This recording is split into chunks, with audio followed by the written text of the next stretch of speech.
Союз объявил о расширении санкций в отношении представителей белорусских властей. Список лиц, которым запрещен въезд на территорию ЕС, увеличился на 2 десятка. В перечень попали, в частности, сотрудники милиции, которых Евросоюз считает ответственными за подавление белорусской оппозиции. Конкретные фамилии, как ожидается, будут опубликованы сегодня.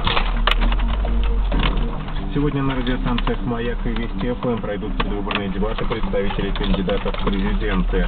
В 13 часов в прямом эфире встретятся доверенные лица Владимира Путина и Сергея Миронова, ректор Московского инженерно-физического института Михаил Стрельянов и главный научный сотрудник Института социологии Российской академии наук Лариса Никовская. А погода в Москве сегодня минус 24 градуса и без лишних осадков.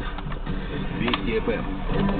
97. Вот она улица домостроителей. В Санкт-Петербурге. Волгоград.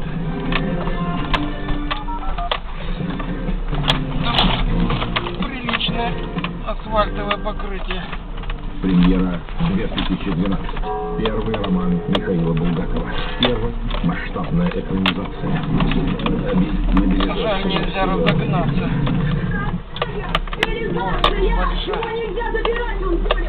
Времени нет.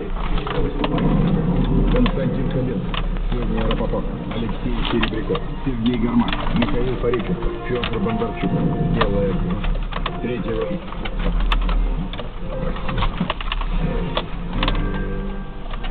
большое движение.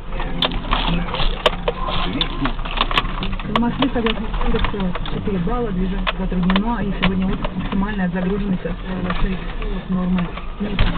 Были серьезные в сторону центра в эти минуты на Профсоюзной улице, от МКАД до метро «Теплый стан», ее длина 1,5 километра, уровень сложности 7 баллов.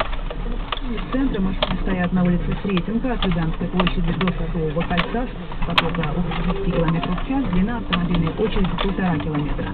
Бульвар что едет плотно, в обе стороны, ситуация 37 баллов, Михаил свободен и герой Гайдаева.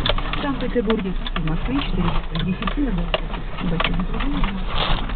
в данный момент в центре города там Лиговскому проспекту от улицы Жуковского до Обводского канала. Скорость потока 10 км в час. В сторону центра медленно едут Дворцовые, Литейные линии Бычков. Из центра пробок и затруднений нет, Катка уже свободна. Я